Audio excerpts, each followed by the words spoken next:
Bueno, buenas noches a todos. Qué bueno Es mío, que tenemos esta oportunidad de mío, poder ¿Qué es reunirnos eso? vaso, a celebrar es mío. ¿Mm? a conmemorar pues el mes de la Biblia. El mes de octubre es el mes de la Biblia. Especialmente celebramos el Día de la Reforma el 31 de octubre. Entonces, como iglesia, pues hemos querido, y don Robert lo tenemos ahí como a la mano para que él nos dé una capacitación muy especial para celebrar y conmemorar pues este mes de la Biblia y el Día de la Reforma. Entonces, don Robert, estamos en sus manos. Muchas gracias por, por aceptar esta invitación y siempre dispuestos a aprender a través de su vida. Muchas gracias. Bueno, gracias por la oportunidad. Déjeme preguntar, yo pregunté 2 o 3 veces cuánto tiempo cada noche y nadie Una, me... hor- una 1 hora. horita, una Sí, horita, don listo, Robert, hasta las 8 listo. de la noche. Sí, señor. Perfecto. Bueno, eso es bueno saber porque qué tal, vamos dos y todo el mundo, bravo. Entonces voy a, Ah, no, es que... listo. Entonces, la tarea para estas 5 semanas es explorar un poco acerca de lo que dicen los evangelios sinópticos. Y vamos a tratar de definir ese término como introducción hoy antes de orar. Yo quiero decir que lo que vamos a estar hablando hoy es un poco diferente de un estudio bíblico común y corriente, porque en un estudio bíblico uno está eh, procurando explicar el texto inspirado por Dios Ujú, y ayudar a las personas a llevarlo a la práctica en sus vidas. Entonces uno está hablando de un texto que está sin errores y todo completo verdad, inspirado por el Espíritu Santo de Dios. Esta noche vamos a estar hablando acerca de la Biblia y explorando algunas novedades en 3 evangelios, en particular en Mateo, Marcos y Lucas, y hablando de lo que piense la gente acerca de esas novedades. Entonces, voy a decir a veces cosas como la mayoría de las personas que estudian los evangelios sinópticos piensan así, pero siempre habrá otras personas que piensan de otra forma. Y las conclusiones humanas acerca del texto bíblico tienen un nivel de autoridad más bajo que el mismo texto bíblico.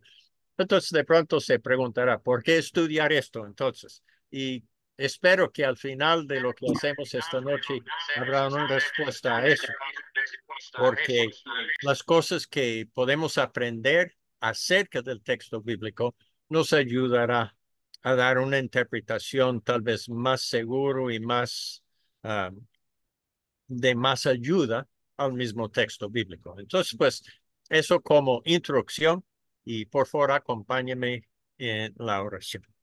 Padre Santo, te damos gracias que podemos estudiar acerca de tu palabra en esta noche y adelantar en las próximas semanas vamos a estar estudiando algunos pasajes bíblicos también y usando algunas de las herramientas que vamos um, explorando en esta noche y la semana entrante. Entonces, ayúdanos, Señor, a adquirir cada día más y más destreza en esta labor, esta obra de estudiar y llevar a la práctica tu palabra para que, como dice la Biblia, podemos ser obreros aprobados que usan bien la palabra de Dios. Amén. amén. Entonces, como introducción, acá tengo la pregunta, ¿hay 4 evangelios? ¿Qué dicen ustedes? Ujú. ¿Qué dicen? ¿Hay 4 evangelios? Sí, Sí, señor.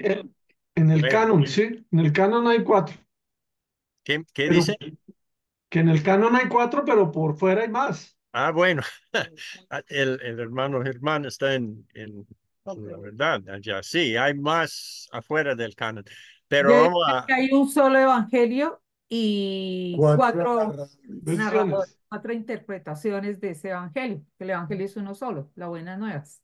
Muy bien, entonces, ¿para qué dar la clase? Porque es allá donde yo quería llegar.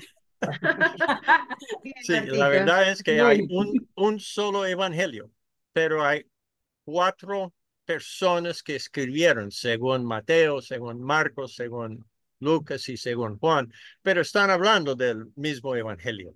Entonces vamos a explorar algunos textos bíblicos acerca del evangelio, ¿no? Y primeramente allá hay un dibujo en el lado izquierdo que muestra las veces que la palabra griega que está traducido evangelio en nuestros nuevos testamentos, las veces que eso aparece en el Nuevo Testamento con el porcentaje en cada uno de los libros. Usted si mire el libro que no aparece es Tito. La palabra griega evangelio no aparece en el libro Tito, pero en los demás libros del Nuevo Testamento sí. Esta palabra en griego es ¿cómo es evangelión? Esa es la palabra en griego y eso traduce una palabra hebrea, basar, que quiere decir sencillamente buenas noticias. Y en la palabra griega, el quiere decir bien y la otra palabra quiere decir mensaje, o sea que un mensaje bueno. Entonces vamos a ver estos 3 lugares en el profeta Isaías donde aparece la palabra hebrea que está traducido evangelio. Aunque en nuestras versiones no dice evangelio, dice buenas noticias. Entonces voy a leer de Isaías 41, 27 primeramente, donde dice, yo soy el primero que he enseñado estas cosas a Sión y a Jerusalén. Daré un mensajero de alegres nuevas. Allá la frase alegres nuevas traduce la palabra que está tras de evangelio en nuestras Biblias en el Nuevo Testamento. ¿Quién está hablando acá? ¿Qué dicen ustedes? Yo soy el primero que he enseñado estas cosas a Sión. ¿Quién cree que está hablando acá? Daré un mensajero de alegres nuevas. Dios. ¿Quién cree que dará ese mensajero? El Señor Jesucristo. Bueno, creo que el mensajero es Jesucristo, es Dios hablando, Dios, el Amén. Padre, o Yahweh, como le gusta decir a algunos, Jehová, está hablando allá y diciendo que va a dar su mensajero. Isaías 52, 7 dice, cuán hermosos son sobre los montes los pies del que trae alegres nuevas. Otra vez la frase alegres nuevas, el evangelio, ¿no? Del que anuncia la paz. Entonces, de esto sacamos la idea de que el evangelio tiene algo que ver con la paz de Dios. Y luego dice, del que trae nuevas del bien, del que publica salvación. Y allá tenemos la idea nueva, que el evangelio abarca algo que tiene que ver con salvación. Que dice del Sion, tu Dios reina. Entonces yo diría el centro del evangelio es la noticia que Dios reina. Sí, ahí estamos en un momento donde si uno prende el noticiero suena como que caos por todo el mundo eh, y, y dificultades insuperables y peligro por lado y lado. Pero acá las buenas nuevas es que Dios reina, Él tiene un propósito, Él tiene control sobre todas estas cosas y va a llevarlos a su fin. Y pasa lo que pasa, podemos confiar en Él en medio de todo lo que está pasando. Luego Isaías 61, Hermoso. versículos 1 y 2. Y este debe ser familiar a todos nosotros porque el Señor Jesús citó estos 2 versículos cuando él habló en la sinagoga en Nazaret, donde la gente le rechazó y quería echarlo por un despeñadero. Isaías 61, 1 y 2 dice, el Espíritu de Jehová, el Señor, está sobre mí, porque me ungió Jehová y me ha enviado a predicar buenas nuevas a los abatidos. Esas buenas nuevas es la palabra evangelio. Vendar a los quebrantados de corazón, publicar libertad a los cautivos y a los presos, apertura de cárcel, a proclamar el año de la buena voluntad de Jehová y el día de venganza del Dios nuestro, a consolar a todos los enlutados. Entonces acá hay una lista de otras cosas que abarca el Evangelio: libertad, sanidad, consolación, pero también juicio. Si uno estudia la palabra de Dios, la salvación de Dios siempre está acompañado por el juicio de Dios. Mire, por ejemplo, el diluvio. Eso era un acto de juicio, pero también un acto de salvación, porque Dios salvó a los que Él quería en el arca de Noé. Y las mismas aguas que anegaban y mataban a las demás personas y los demás seres vivos, ese mismo agua es lo que conservó la vida a Noé y sus hijos y las esposas de estas 4 personas. Y podemos ver ese patrón una y otra vez. Los que seguían conmigo el estudio de Isaías por audio, yo enfaticé en una parte de ese estudio como el juicio y la salvación siempre se acompañan el uno al otro. Los dos ocurren juntos. Los que estudian el libro de Apocalipsis, el libro de Apocalipsis es un libro que destaca la salvación de Dios para los que tienen fe en Él, pero a la vez el juicio de todos los que rehúsan creer en el Señor Jesucristo.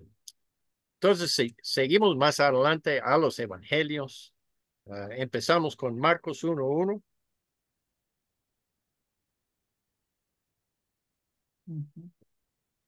Donde dice, principio del evangelio de Jesucristo, Hijo de Dios.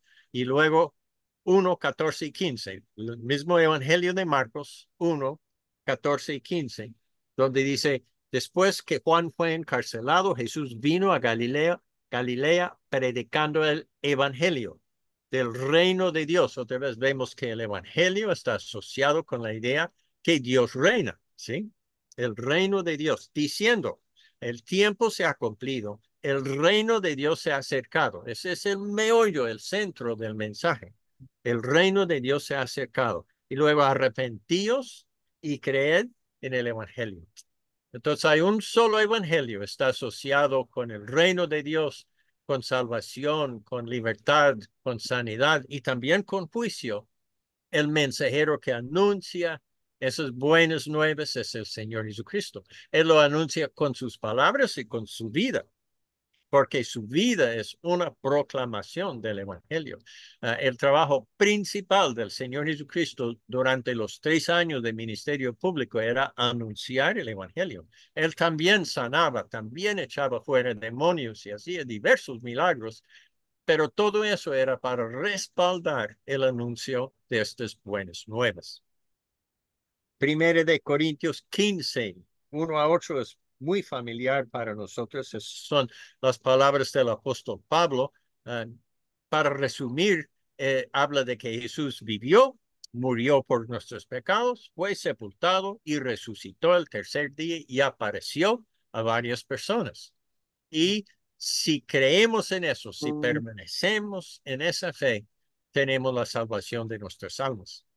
Y Apocalipsis 14, 6 y 7 enfatiza la parte de juicio, porque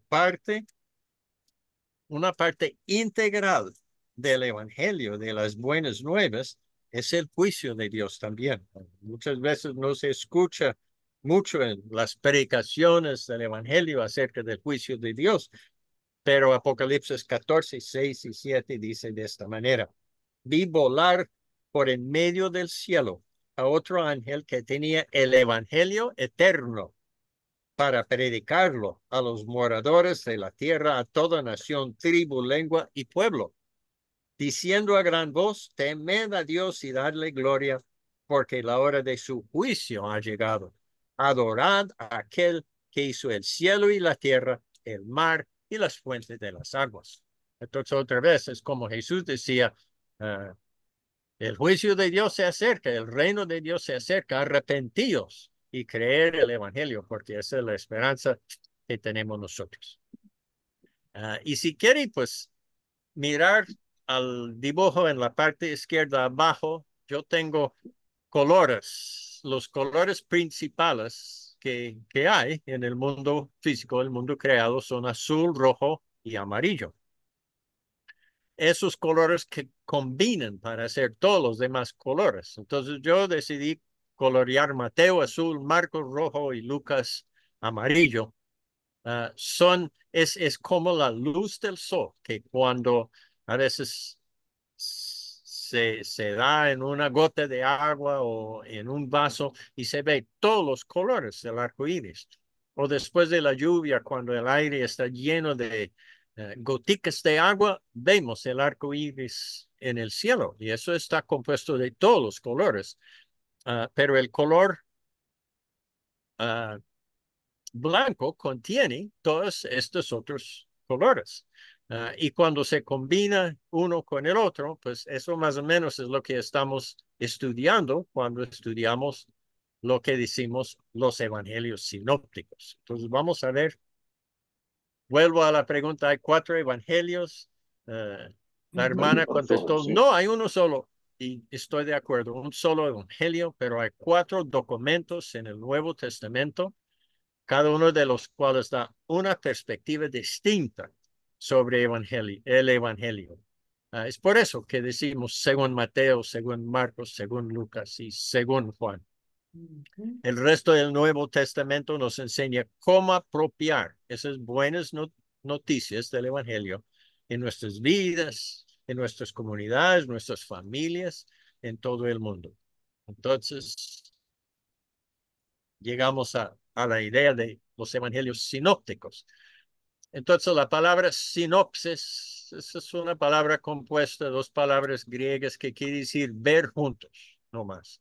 Y acá estamos viendo juntos 4 pasajes en 4 evangelios que habla del mismo hecho histórico, la alimentación de los 5,000. Ese es uno de los pocos pasajes en todo el Nuevo Testamento que está en cada uno de los 4 evangelios.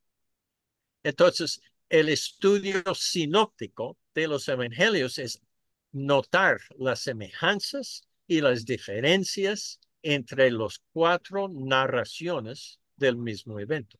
Es tratar de identificar en los evangelios donde 2 o más evangelios están tratando del mismo evento histórico, sea una predicación de Jesús, sea la realización de un milagro, sea cuando el hecho fuera un demonio, cuando nació, cuando murió en la cruz, cuando resucitó, ¿sí? Discernir que 2 o más evangelios están tratando del mismo evento y trabajar para discernir las semejanzas y las diferencias.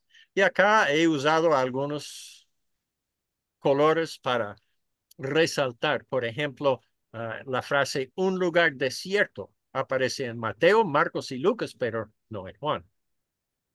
La frase gran multitud aparece en todos los 4.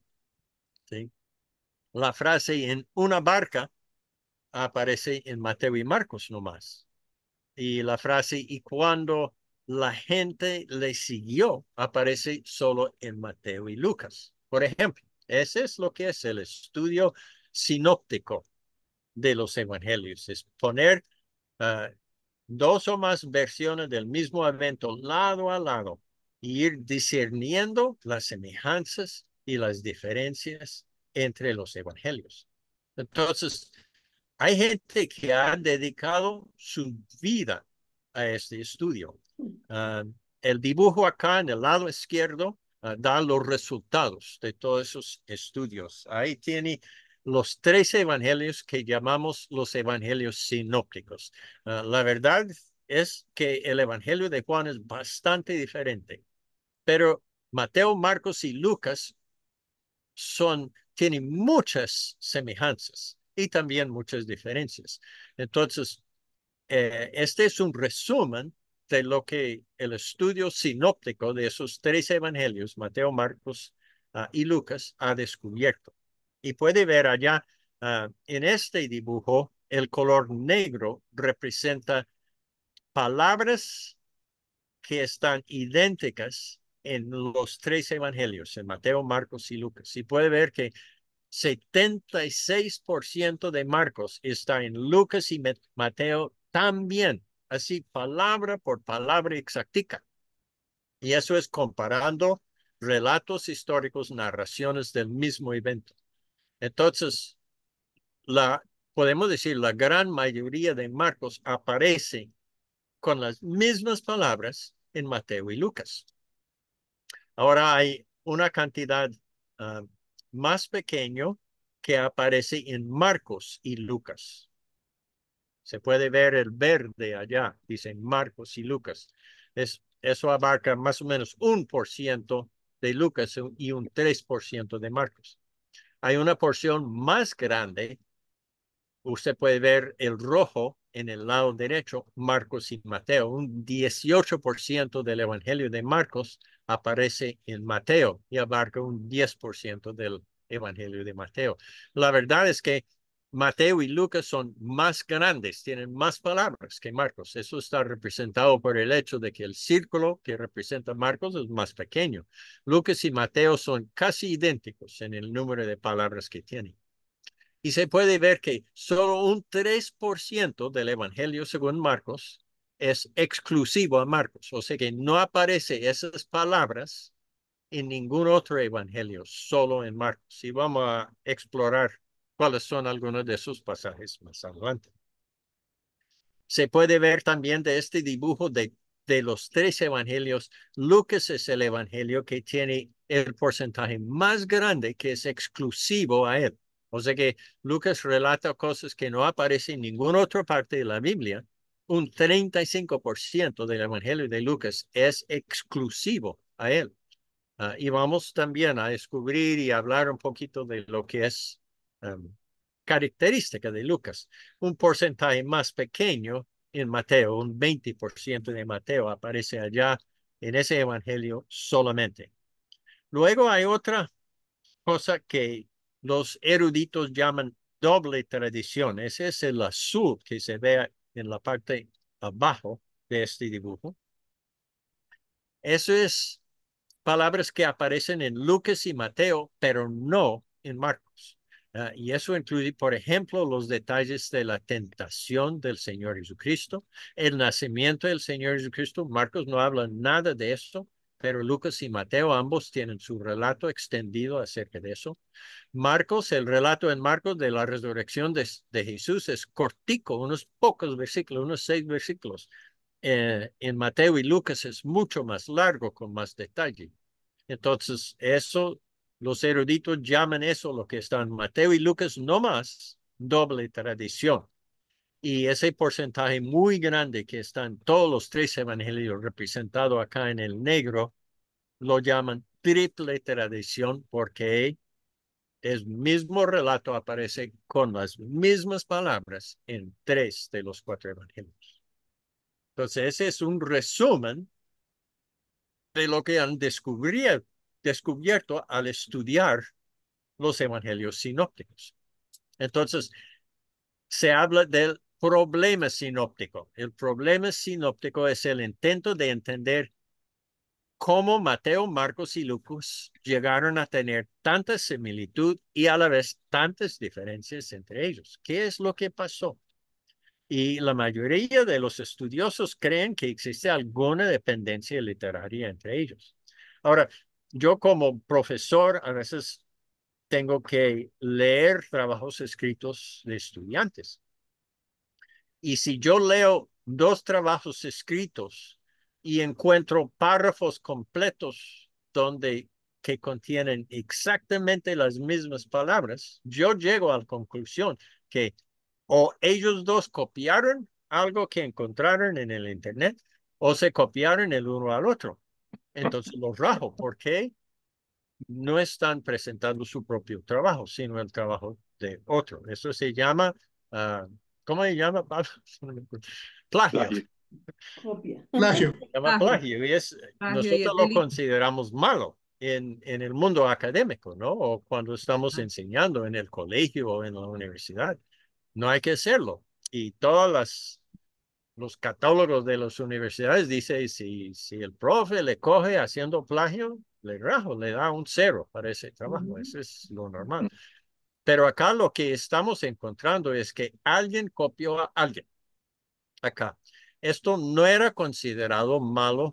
Perdone, yo hice algo malo acá. No estaba considerado malo en el mundo antiguo para un historiador copiar otro historiador, porque no tenían todo eso de copyright y derechos De autor. de publicación y todo eso en el mundo antiguo, sino que los autores estaban haciendo lo mejor que podían para divulgar, para extender el conocimiento de eso, lo que había pasado con el Señor Jesucristo. Pero es casi seguro que alguien copió a alguien. Y el problema sinóptico es estudiar con cuidado todos los pasajes paralelos y tratar de entender cuál es la solución más probable a eso. Entonces, más que todo, hoy vamos a hablar un poco de la triple tradición y también luego de la doble tradición y llegar a algunas conclusiones de acuerdo con eso. Entonces, acá tiene un pasaje que aparece en Mateo, Marcos y Lucas.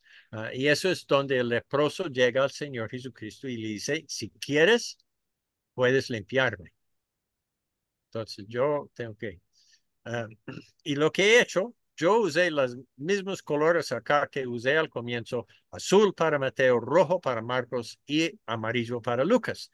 Entonces, ustedes que saben de colores, saben que cuando mezcla azul con rojo se consigue púrpura o violeto. Cuando mezcla rojo con amarillo se consigue verde, así sucesivamente. Entonces he tratado de seguir ese patrón. El programa mía no tenía anaranjado. Entonces yo tengo este color para Marcos y Lucas que parece como un rojo oscuro para anaranjado. Y la triple tradición donde mezcla todos los tres colores, lo que se da es café, pero ese se ve más bien dorado. Entonces miramos primeramente lo que es la triple tradición en este pasaje, la parte que es más o menos dorado. Y usted puede ver, si solo mire a Mateo, que las palabras, si quieres, puede limpiarme, aparece igualito, idénticos en todos los tres evangelios. La mano le tocó, quiero, sé limpio y al instante. Y luego lepra, todo eso aparece en todos los tres evangelios. Más adelante, cuando Jesús dice, nadie, en Mateo y Marcos dice, no lo digas a nadie. En Lucas tiene otra manera de decirlo y le mandó que no le dijese a nadie, pero todos los tres tienen la palabra nadie, ¿sí? Y luego muéstrate al sacerdote y luego tiene Moisés y para testimonio a ellos. Todas esas palabras aparecen en todas las tres versiones de este milagro que realizó el Señor Jesucristo cerca al comienzo de su ministerio público en Galilea.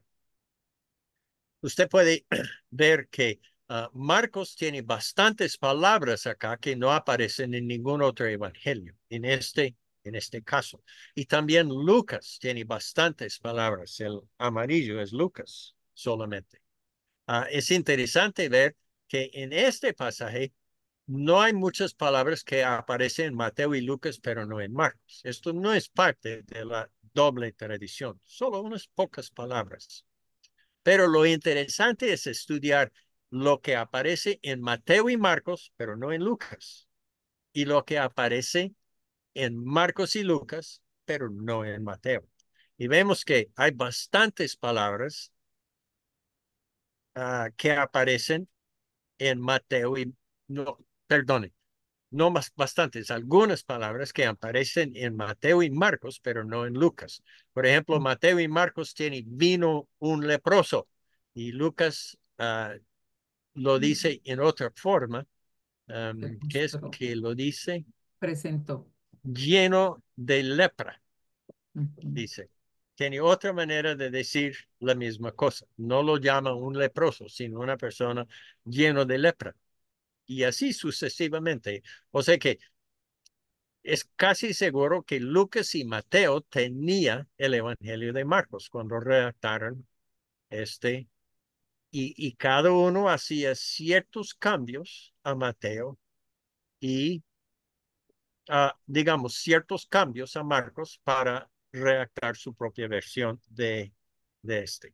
Entonces, o sea que los eruditos lo que han hecho es con todos los evangelios de Mateo, Marcos y Lucas han hecho este trabajo que yo hice acá. Y han estudiado esto y tratado de llegar a conclusiones generalizadas. Entonces, las conclusiones a que llegaron son estas, ¿sí? Marcos es el término medio en cuanto a palabras en el texto. O sea que las diferencias que se observan en Mateo parecen indicar que Mateo redactó a Marcos.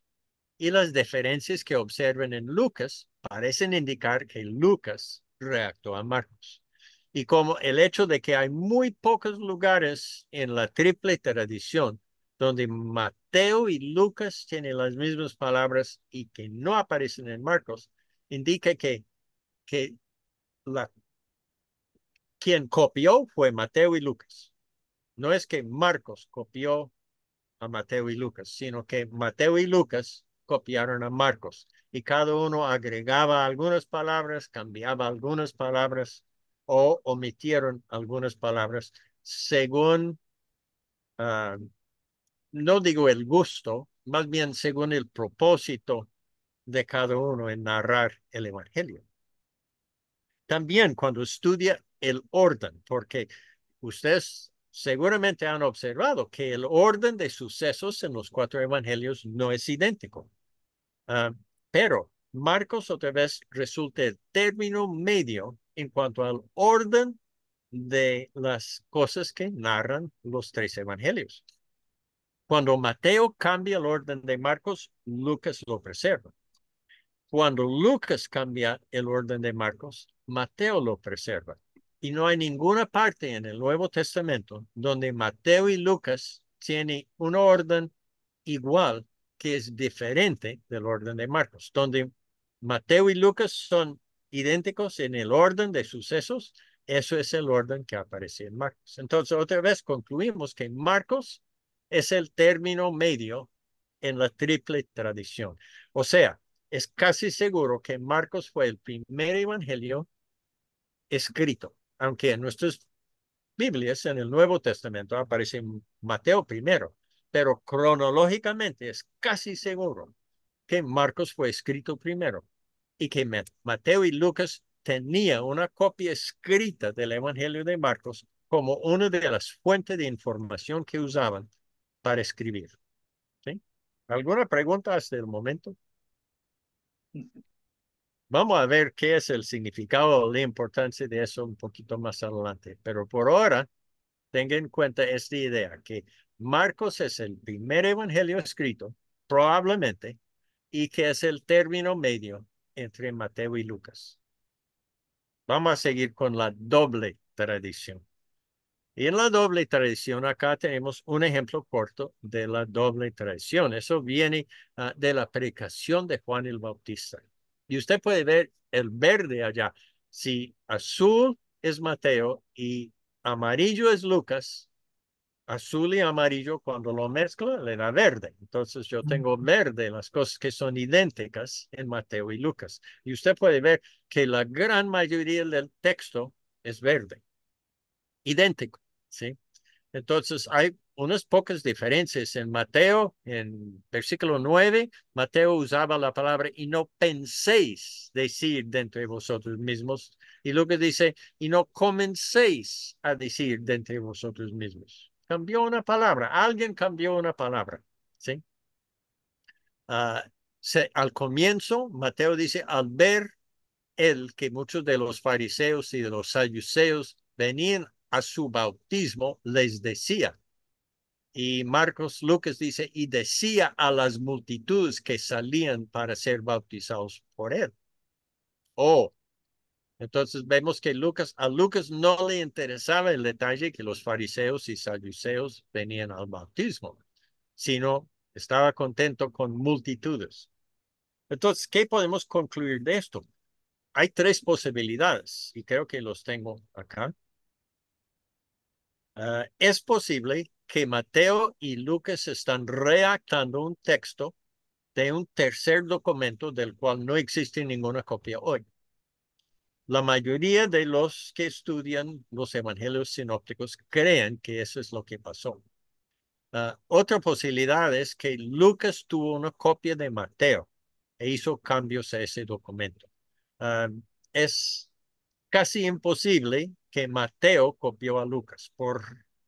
Pues cuando uno estudia, uno vea que si alguien cambió las cosas fue Lucas. Entonces yo personalmente creo que lo que pasó es Marcos fue escrito primero. Luego Mateo redactó una versión de Marcos y agregó algunas cosas. Y Lucas redactó su evangelio usando Marcos y Mateo y cambió algunas cosas y agregó muchas cosas más a su evangelio de cosas que sucedieron que Marcos y Mateo no Registrar. no narraron. Sí. Entonces, eso es lo que yo creo que pasó. Pero de todas formas, la otra opción de que Mateo y Lucas están redactando un documento que no existe hoy día, hay muchos que creen eso, hasta que han dado un nombre a ese documento, que el nombre que da es la letra Q de una palabra alemán Quelle. Quelle en alemán quiere decir fuente literaria. Un Quelle en alemán es una fuente literaria. Entonces ellos presumen la hipótesis de que existía en el tiempo de Mateo y Lucas una fuente escrita que ellos dos usaban y que ninguna copia de esa fuente fue preservado durante los siglos para que nosotros lo tuviéramos en el momento, en el día de hoy. Entonces, eso es posible también. Entonces, vamos a hablar un momentico ahora de lo exclusivo de Marcos. Ya mencionamos que un 3% de Marcos no aparece en ningún evangelio. Acá son ejemplos. ¿Ustedes se acuerdan de la parábola de la semilla que crece? Vamos a buscarlo en el evangelio de Marcos 4, 26 a 29.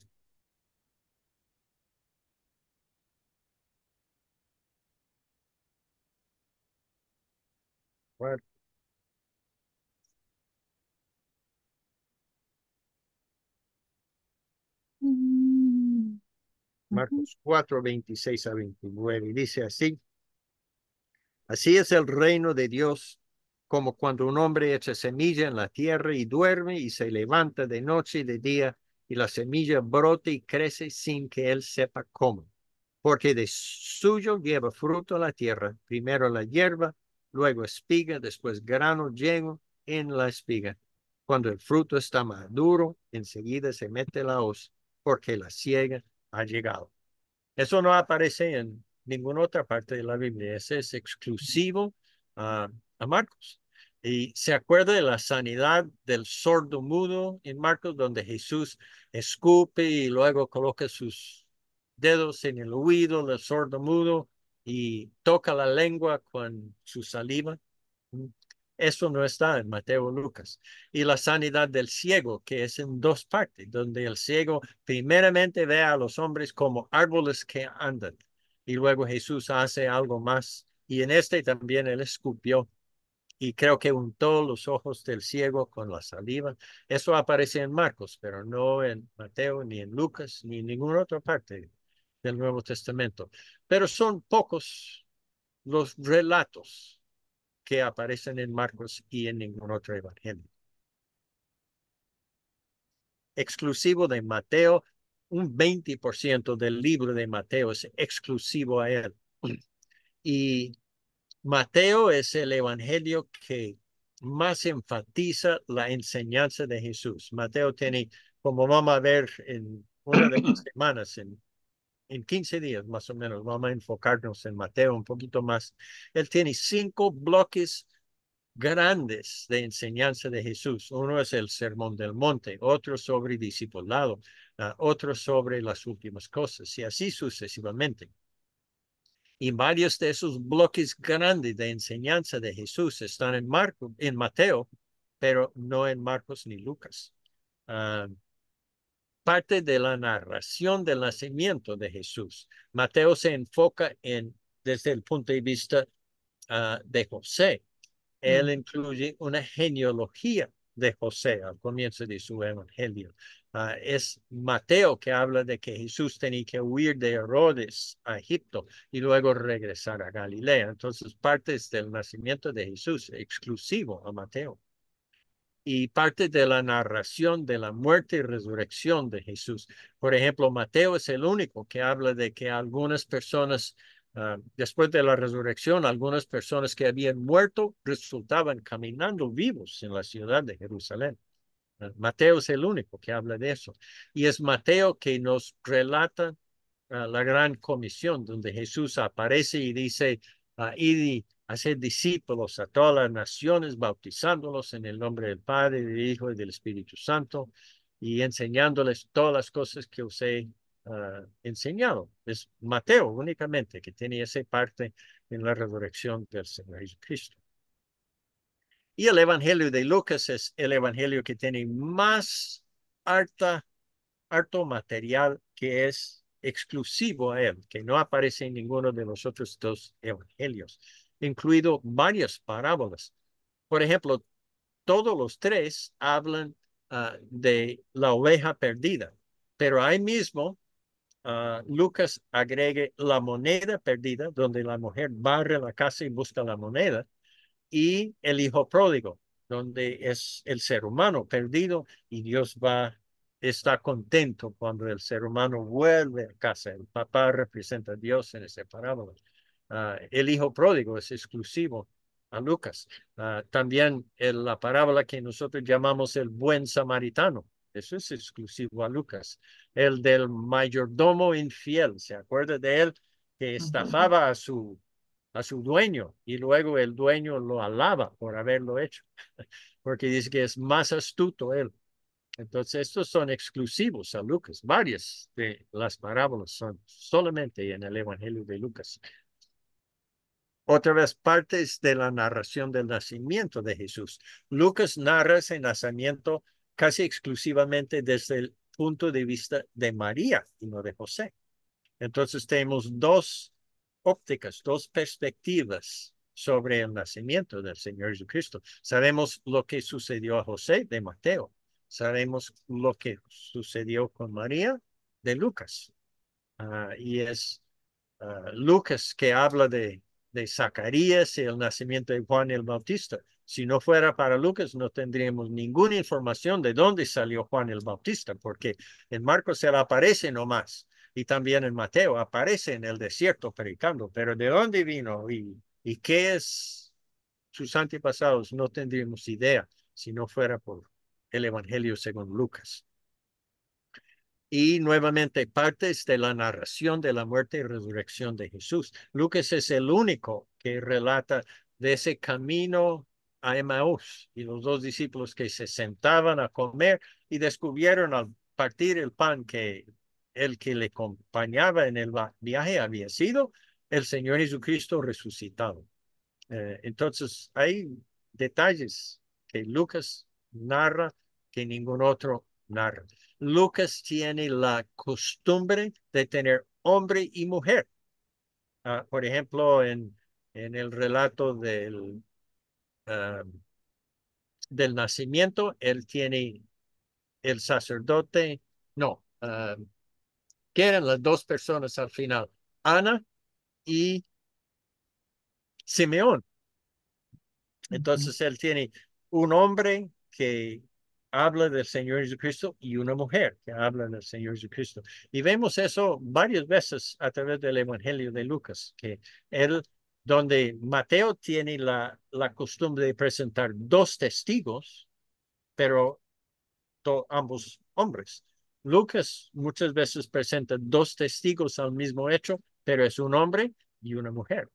Entonces vemos que la referencia de Lucas se enfoca más en el papel que las mujeres tienen. En Lucas 8:1, por ejemplo, él nombra varias mujeres que andaban con los discípulos, que hubiera sido escandaloso en el mundo antiguo, que mujeres andaban en el campo con hombres. Sí, algunas de esas mujeres parece que eran casadas, otros solteras, pero estaban andando con los 12, viajando de Galilea a Samaria y de Samaria a Jerusalén. Eso hubiera sido todo un escándalo, porque no eran familiares. Pero Lucas lo menciona y aprueba a ellos, a ellas. Y es Lucas que tiene María sentado a los pies de Jesús para aprender. Eso no hubiera sido permitido. Ningún fariseo hubiera permitido a una mujer aprender de él. Entonces son cosas que Lucas relata que no aparecen en ningún otro evangelio. Entonces ustedes puede que en este momento están preguntando, ¿y qué? ¿Por qué? ¿Qué me va a ayudar esto? ¿O qué importancia tiene esto? Bueno, a eso voy a tratar de ilustrar ahora con unos pasajes bíblicos en los últimos 10 o 12 minutos de la clase. Entonces, los evangelios sinópticos complementan el uno al otro. Cada uno contribuye en detalles diferentes para armar un relato más completo de muchos eventos en la vida de Jesús. Y una manera de estudiar los evangelios es eso, armonizarlos, o sea, que combinarlos y tratar de llegar a una vista global que lo que era el ministerio de Jesús. Pero un estudio de las diferentes características de cada evangelio ayuda a identificar la teología y el propósito individual de cada autor, sus intereses especiales, su propósito en escribir, como lo que acabé de mencionar de Lucas. Lucas se enfoca mucho más en las mujeres, ¿sí? Por ejemplo, acá tengo, Lucas enfatiza grupos marginados, tales como mujeres, niños, samaritanos y las personas de muy escasos recursos, la gente muy pobre que no saben si mañana van a almorzar o no, ¿sí? Mateo, en cambio, enfatiza las maneras en que la vida de Jesús cumplió profecías del Antiguo Testamento. Vamos a ver a Mateo, por ejemplo, citando del Antiguo Testamento donde ningún otro evangelio lo hace. Y Marcos enfatiza la falta de fe de los 12 discípulos y sus falencias, más que los otros evangelios. Los otros dos evangelios sinópticos tienden a presentarnos un retrato más positivo de los 12. En cambio que Marcos les da duro. Esa es una característica de él. Entonces, vamos al siguiente para unos ejemplos. Acá yo decía, Lucas enfatiza grupos marginados. Ahora tengo una cosa del doble tradición donde es Lucas y Mateo, y vamos a ver cómo él enfatiza personas de escasos recursos. Y esta es parte de lo que se llama la doble tradición, porque aparece solo en Mateo y Lucas, ¿sí? En Mateo dice, bienaventurados los pobres en espíritu. En Lucas dice, bienaventurados vosotros los pobres. Y porque de ellos es el reino de Dios, porque vuestro es el reino de Dios. Mateo dice, bienaventurados los que lloran, bienaventurados los mansos, bienaventurados los que tienen hambre y sed. Lucas salta, bienaventurados ahora los que tenéis hambre, por que seréis saciados. Y nota que Mateo está hablando en tercera persona. Bienaventurados ellos. Lucas está dirigiéndose al pobre. Bienaventurados sois, ¿sí? Vosotros, los pobres. Bienaventurados los que tenéis hambre. Está hablando al hambriento, no hablando en tercera persona en una manera menos personal. Al que tiene hambre o al que es pobre, y en el caso de Mateo dice pobre en espíritu. Luego se nota que en versículo 4 de Mateo diciendo, bienaventurados los que lloran porque ellos recibirán consolación. Después de los hambrientos, Lucas llega a los que lloran. Bienaventurados los que ahora lloráis porque reiréis. No es que serán consolados, sino que prorrumperán con gozo riéndose. Y luego él pasa por alto los mansos, los misericordiosos, los de limpio corazón, los pacificadores, no los menciona. Lucas se enfoca en la persona de muy pocos recursos, que es pobre, que tiene hambre, que llora. ¿Por qué llora? De pronto porque no sabe si va a almorzar, no sabe dónde se va a acostar esta noche, ¿sí? Pero luego en versículo 22 de Lucas, él coge más o menos lo que dice Mateo en versículo 10 de su versión. Bienaventurados los que padecen persecución por causa de la justicia. Y la versión de Lucas es bienaventurados seréis, otra vez dirigiéndose a la persona, cuando los hombres os aborrezcan y cuando os aparten de sí y os vituperen y desechen vuestro nombre como malo por causa del Hijo del Hombre. Entonces es la misma idea. Entonces Lucas acá está identificando el pobre, el de pocos recursos, con una persona que reconoce su necesidad del Señor Jesucristo y está siguiendo al Señor Jesucristo, buscando al Señor Jesucristo y siendo fiel a Él. Luego, Lucas incluye lo que Marcos no dice, porque él dice, más hay de vosotros ricos, porque ya tenéis vuestro consuelo. Se nota que Lucas le da duro a los ricos. La parábola de Lázaro y el rico, por ejemplo, es único a Lucas. La manera en que el hombre que se acerca a Jesús y quiere saber qué hacer para ser salvo y se va triste porque era muy rico y no pudo seguir al Señor Jesucristo por su riqueza. Y luego dice en 25, hay de vosotros los que ahora estáis saciados porque tendréis hambre.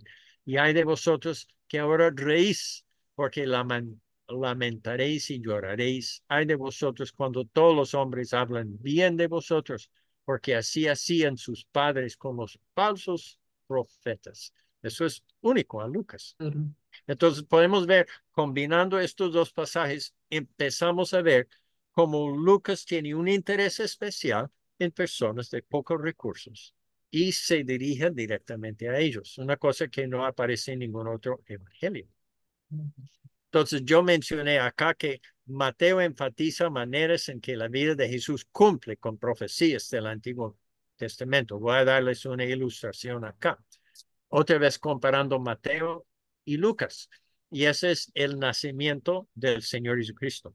Ya casi acaba la hora, entonces voy a estar muy breve acá, pero en Mateo dice, y dará en 21, versículo 21, y dará a luz un hijo y llamará su nombre Jesús, porque él salvará el pueblo de sus pecados. Todo esto aconteció para que se cumpliese lo dicho por el Señor por medio del profeta cuando dijo, he aquí una virgen concebirá y dará a luz un hijo y llamarás su nombre Emmanuel, que traducido es Dios con nosotros. Está citando allá Isaías 7:14. Lucas no lo cita, sino que Lucas se enfoca en el mundo griego. Aconteció en aquellos días que se promulgó un edicto de parte de Augusto César que todo el mundo fuese empadronado. Este primer censo se hizo siendo Cirenio, gobernador de Siria. ¿Por qué incluye todos esos detalles? Pues concluimos que Lucas está dirigiéndose primeramente a gentiles, a personas del mundo griego, y quiere ubicar los acontecimientos del Evangelio en el mundo con que está familiarizado estas personas. En cambio, Mateo está dirigiéndose a personas judías que están esperando su Mesías y está enfocando la información de tal manera que ellos pueden llegar a la conclusión que este Jesús es el que fue predicho en los profetas. Ese es el Mesías que esperamos. Es por tener diferentes audiencias que ellos se enfocan en una forma tan diferente en el nacimiento del Señor Jesucristo. Y finalmente yo mencioné que Marcos enfatiza la falta de fe de los 12 discípulos y sus falencias. Pues voy a darles una ilustración de eso. Acá tenemos triple tradición. Ese es el relato donde los discípulos están preocupados en la barca porque no trajeron pan. Y Jesús ya alimentó los 5,000 y ya alimentó los 4,000. no deben preocuparse por el pan, ¿cierto? Porque vieron esos dos milagros. Entonces, en Marcos, Marcos es el que le da más duro a los discípulos. Versículo 17, y entendiéndolo Jesús les dijo, ¿qué discutís? Porque no tenéis pan. No entendéis ni comprendéis, aún tenéis endurecido vuestro corazón. Los otros evangelios no hablan de que los 12 tienen corazones duros. Teniendo ojos no veis, teniendo oídos no oís y no recordáis. Jesús acabó en Marcos, acabó de sanar un ciego y sanar un sordo. Y acá pregunta a sus discípulos, teniendo ojos no veis y teniendo oídos no oís y no recordáis. Y luego al final dice, ¿cómo es que aún no entendáis? ¿Sí? En cambio, en Lucas termina diciendo que ellos al fin entendieron que estaba hablando de guardarse de la levadura de los fariseos, que es la hipocresía. Lucas da a entender que ellos al fin entendieron. Y de pronto sí, después de ser regañado por el Señor Jesucristo tan duro, de pronto sí entendieron. Pero Lucas omite el regaño. Sí, y Marcos, aunque tiene muchas de las mismas palabras de Marcos, no le da tan duro. Sí, por ejemplo, en el versículo 9, la versión de Marcos, Mateo, perdón, 9 de Mateo, no entendéis aún ni acordáis de los 5 panes entre 5,000 hombres y cuántas cestas recogisteis. Y en versículo 11, ¿cómo es que no entendéis que no fue por el pan que os dije que os guardase en la levadura de los fariseos y saduceos? Y 12, entonces entendieron que no les hablaba de que guardase de la levadura del pan, sino de la doctrina de los fariseos y saduceos. Entonces vemos que es verdad, es Marcos, y se puede ilustrar con muchos pasajes más, que Marcos le da duro a los 12. ¿Por qué hace eso? Pues al estudiar el Evangelio de Marcos conmigo en el audio va a descubrir la respuesta a esa pregunta. Pero ese sí es una característica del Evangelio de Marcos. Entonces, para resumir, voy a mover esto para poder ver. Dos maneras de leer los evangelios ahora. Yo los voy a decir verticalmente. O sea que si pone los 4 evangelios uno al lado del otro en forma de columnas y lea cada evangelio aparte para entender mejor los énfasis particulares de cada autor. La prioridad de Marcos en la triple tradición y la prioridad de Mateo en la doble tradición ayudará a identificar las diferencias. Pero al leerlos horizontalmente, o sea que donde tienen los 3 columnas así, y se va comparando lo que dice Mateo, lo que dice Marcos y lo que dice Lucas, eso dará un vistazo más amplio de la vida y el ministerio de Jesús, porque cada uno agregue detalles que no están en el otro, y uno va descubriendo al comparar lo que cada uno agregue o omite o cambia, cuáles son los propósitos en la teología, la énfasis particular de cada uno de los 4. Y uno va a llegar a apreciar cada uno mucho más, así comparando relato con relato. Y las tendencias de redacción de cada autor, identificadas por medio de la prioridad de Marcos y de Mateo, ayudará a solucionar problemas donde hay diferencias. Por ejemplo, ya mencioné más antes que Mateo tiene la tendencia de meter 2 testigos. Y por ejemplo, acá yo tengo Mateo, no tengo las citas, pero usted puede buscarlo si quiere. Mateo reporta 2 endemoniados en Gadarena, Marcos 1. Entonces, ¿cuál fue? 1 o 2. ¿Quién cambió a quién? Pues si aceptamos que Marcos fue escrito primero, es Mateo que hizo el cambio. Ahora recuerde, Mateo es Leví, él era uno que está presente en ese momento. La tradición nos dice que Marcos reporta la predicación de Pedro. Eso puede ser un detalle que Pedro nunca mencionó y Marcos nunca lo escuchó, pero Mateo se acordó que no había un demoniado, sino 2. O es posible que Mateo, como Mateo tiene esa tendencia de buscar a convencer a los judíos que Jesús es su Mesías. Hay varios versículos en el Antiguo Testamento donde dice en boca de dos testigos, no acepta el testimonio de un solo testigo. Entonces puede que Mateo está interesado en que el judío está más convencido por la presencia de dos personas y no uno solo. La segunda cosa es, Marcos narra acerca de dos ciegos que dicen, hijo de David. Lo hace en dos ocasiones. Una vez en Mateo 9, no me acuerdo del versículo, ustedes pueden buscarlo. Y otra vez más adelante cuando se acerca a Jericó. Y Marcos es el único que nombra un ciego, Bartimeo. Usted se acuerda de Bartimeo, ¿cierto? Y es solo uno. Pero Bartimeo es quien está al lado del camino gritando, hijo de David, ten misericordia de mí. Y en Mateo hay dos ciegos gritando, hijo de David, ten misericordia de nosotros. Y en ese el camino cerca de Jericó. En Marcos es saliendo de Jericó, en Mateo es entrando en Jericó. Entonces, ¿cómo solucionamos esas diferencias? Pues se empiece con la idea de que Marcos fue el primero. Mateo probablemente lo cambió. ¿Y por qué? Sí, entonces, teniendo esta información nos ayuda a enfrentar algunas de estas diferencias en los evangelios que son problemáticos. Los no creyentes indican cosas como este y dicen que, vean, la Biblia está llena de errores. ¿Sí? Y podemos responder, pues no. Lo que pasa es que es normal. 3 personas ven el mismo accidente en la Caracas y el policía investiga y entrevista a cada uno de los 3 y cada uno tiene una versión diferente. Y el policía lo que tiene que hacer es armar lo que cada uno de los 3 decía y tratar de reconstruir lo que actualmente pasó. Sí, eso es normal en la vida.